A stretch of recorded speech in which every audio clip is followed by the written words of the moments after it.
pujian dari Allah Subhanahu wa taala. Nggak masalah. Karena pujian dari Allah itu berdasarkan keridhaan Allah kepadamu. Allah nggak akan muji hambanya kecuali Allah ridho sama dia. Oleh karena itu, Allah mengatakan, fadhkuruni adzkurkum. Ingatlah kepada aku, kata Allah. Aku akan ingat kepadamu. Engkau kan ingin diingat sama Allah. Ingin kebaikanmu ini diingat sama Allah SWT. Ingin balasan dari Allah Jalla Jalaluh. Jadi kalau seorang beribadah, ingin mendapatkan pujian, ya pujian Allah yang diminta. Makanya tatkala ada seorang Badui yang datang ke kota Madinah. Lalu dia mengatakan kepada Nabi SAW, wahai Muhammad, nih orang Badui ngomongnya kasar. Dia mengatakan, aku nih kalau memuji, maka orang itu akan jadi orang yang terpuji. Kalau aku mencela, habis tuh orang. Apa kata Nabi SAW? Dzakallah. Itu Allah yang kayak gitu. Itu Allah yang kayak gitu. Yang kalau memuji, berarti orang itu orang yang baik. Yang terpuji.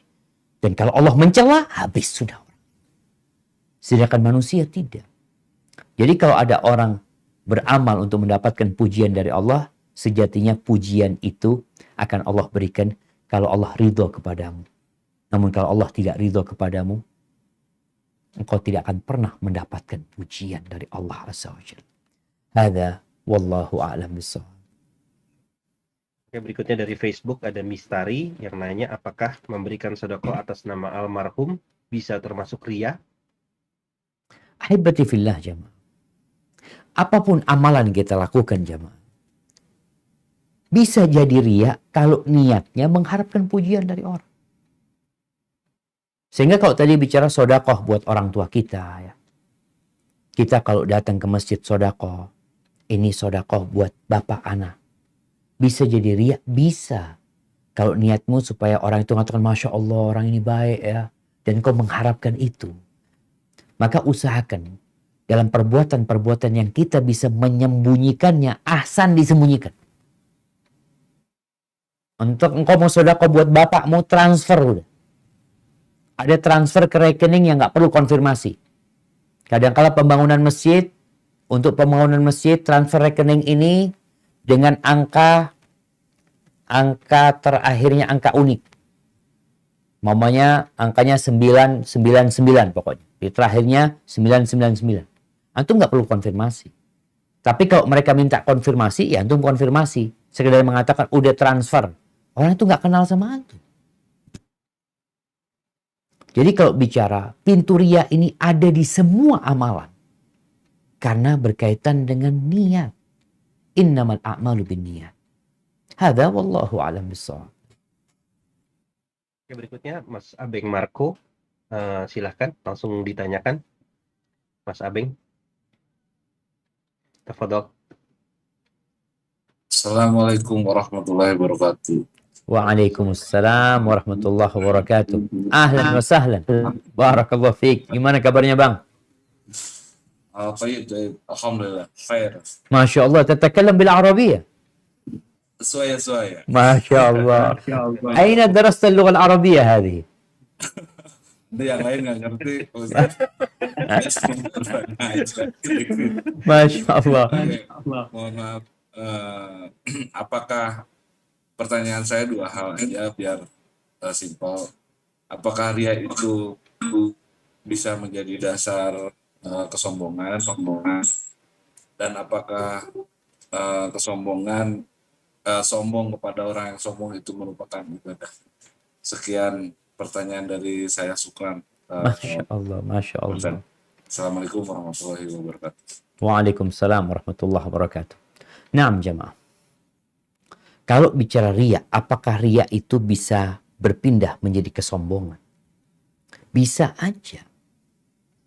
Kalau niat dia itu pamer, menunjukkan amalan dia, biasanya akan mengantarkan dia kepada merendahkan orang lain. Ketika dia pamer hafalan Quran dia, ana hafal 10 juz. Dia hafal 10 juz, benar dia hafal 10 juz. Dia punya kawan, hafal 2 juz. Di sini dapat mengantarkan kepada meremehkan kawan. Ketika dia mengatakan aku hafal 10 juz, engkau berapa hafalan? Maka berhati-hati dengan hal ini. Sehingga kita itu memang benar-benar harus menata hati kita. Ada hal-hal yang tidak perlu ditunjukkan kepada orang. Ini bicara apakah riya dapat mengantarkan kepada kesombongan tadi. Lalu kalau bicara apakah sombong kepada orang sombong itu ibadah, hadis tentang itu dhaif, nggak benar. Kita nggak boleh sombong. Ada sebuah hadis ya, sebuah riwayat Ibnu Ishaq. Ketika terjadi perang Uhud, Rasulullah Shallallahu Alaihi Wasallam itu memberikan pedangnya kepada Abu Dujana. Lalu Abu Dujana mengeluarkan selayar merah ya, atau sorban merah yang dia ikat di kepalanya. Dia berjalan di antara dua pasukan ini dengan jalan yang menunjukkan kesombongan. Di riwayat itu disebutkan Nabi mengatakan hadhihi misyatun yubghidu Allah. Jalan seperti ini yang menunjukkan kecongkakan itu Allah benci. Kecuali dalam kondisi perang seperti ini. Jadi ini termasuk perang mental sebenarnya untuk mengedonkan orang-orang tersebut. Tapi kalau bukan dalam peperangan, ya nggak masuk. Sehingga kalau tadi katakan at-takabburu ala ahlil kibir atau at-takabbur alal mutakabbir shadaqah, itu nggak sahih. Sombong kepada orang yang sombong itu shadaqah, itu tidak sahih. Sehingga kita seharusnya kalau ada orang yang sombong, bagaimana kita memberikan nasihat kepada dia. Bukan malah memanas-manasin dia. Kita sombong juga, tapi kepada orang yang sombong. Sama aja engkau melakukan kesombongan. Di hatimu ada perasaan lebih besar dari dia. Itu yang dilarang. Dan ingat bicara sombong ini, la yadkhulul jannah man kana fi qalbihi mithqalu habbatin min khardalin min kibir. Nggak masuk surga. Siapa? Orang yang di hatinya ada sebesar semut dari kesombongan. Atau sebesar biji sawi dari kesombongan. Na'udzubillah min dzalik. Barakallahu fikum. Mungkin itu jawabannya. Insyaallah. Terima kasih, Ustaz. Berikutnya ada dari Muhammad Imtiaz. Hendak bertanya, Ustadz. Assalamualaikum. Afwan, Ustadz. Hendak bertanya kalau ada fulan memiliki rasa khawatir untuk dipuji seseorang, apakah sudah termasuk riya, takut dipuji orang? Gimana? Dia ada rasa khawatir untuk dipuji orang. Ya. Apakah itu termasuk riya gitu? Barakallahu fikum. Jamaah rahimakumullah, syaitan ini nggak pernah berhenti untuk mencari kawan sebanyak-banyaknya ke neraka. Kadangkala syaitan itu mengajak orang ini untuk riya. Tapi kadangkala syaitan itu menghalangi orang ini dari berbuat kebaikan karena takut riya. Ingat yang pertama, setan ini menggoda manusia supaya riya. Kadangkala dia menggodain manusia supaya meninggalkan amal soleh dengan catatan nanti engkau dipuji orang, nanti engkau riya. Akhirnya daripada riya ahsan aku nggak berbuat amal. Itu juga dari setan. Maka kita harus memerangi riya itu dan memerangi godaan setan untuk meninggalkan amal soleh. Maka jangan sampai kita meninggalkan amal soleh gara-gara takut riya. Terus gimana caranya? Amalkan dan perangi riya. Jadi kalau sekedar perasaan tadi, ana takut Ustadz mau beramal soleh, nanti dipuji sama orang. Akhirnya ana nggak beramal. Berarti engkau menurutin setan. Yang seharusnya dilakukan memerangi riya tersebut. Dan kalau bicara takut dipuji orang, biarkan orang memuji. Biarkan orang berkata apa.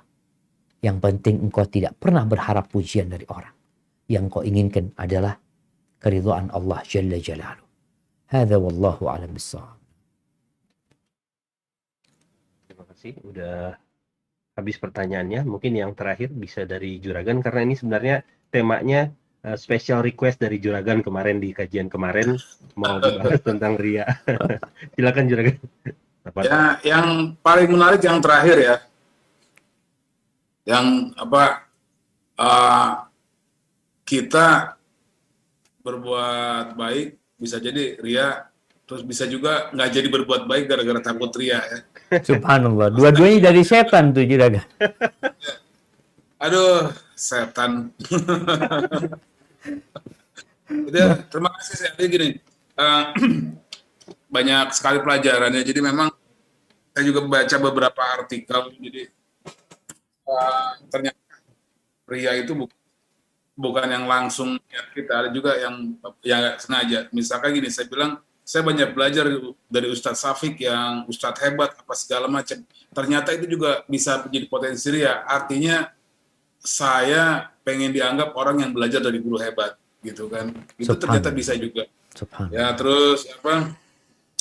Aduh ini Tengku susah nih kalau diajak sholat berjamaah gitu. Pada itu bisa jadi saya juga potensi ria karena seolah-olah saya ini adalah menempatkan diri jadi orang yang rajin sholat berjamaah. Nah, ya jadi itu memang banyak sekali. Ada beberapa contoh sebenarnya yang kemarin saya juga sempat galau. Ini ada yang kalau kita nempeleng orang itu kan jelas tampak ya. Sekarang kita mencuri itu tampak. Ini ada hal yang tidak tampak bahkan kita nggak sadar. Jadi kenapa saya special request tentang ria? Karena memang ria itu bahkan kita nggak tahu kalau ternyata itu ria.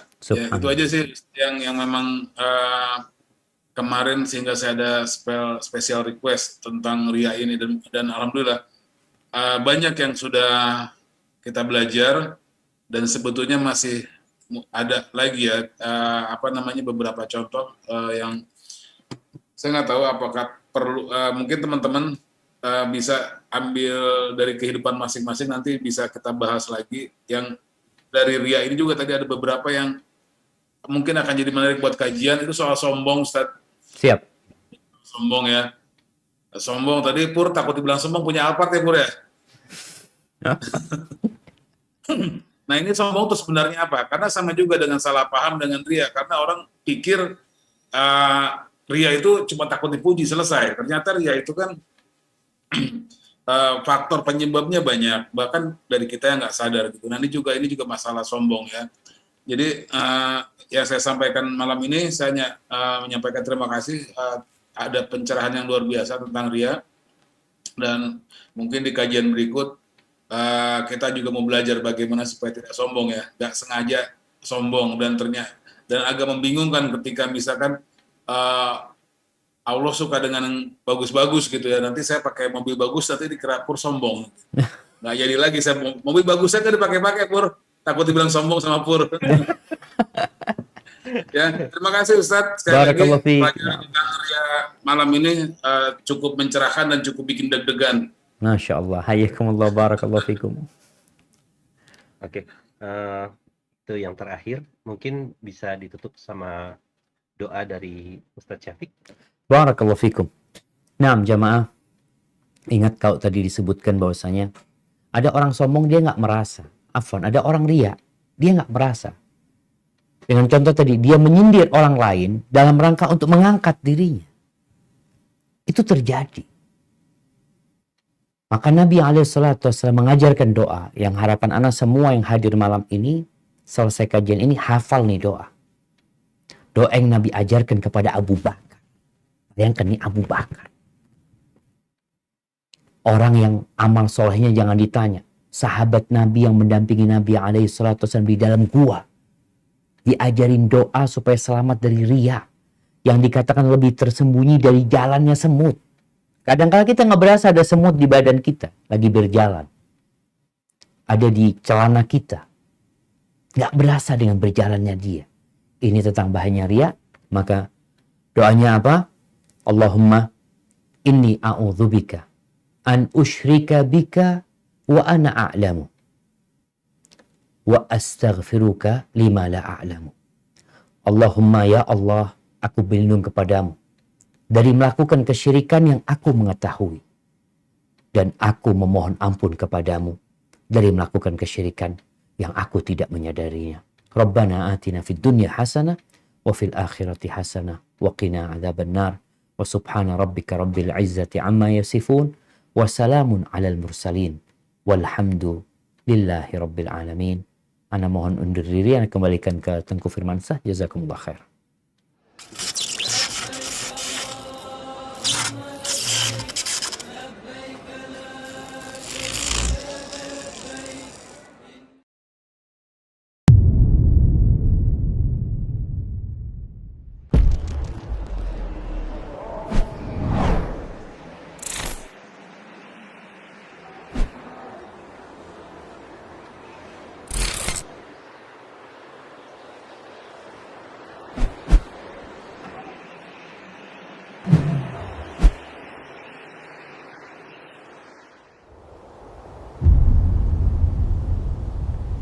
Klik tombol berikut untuk mendapatkan update ilmu yang insya Allah bermanfaat.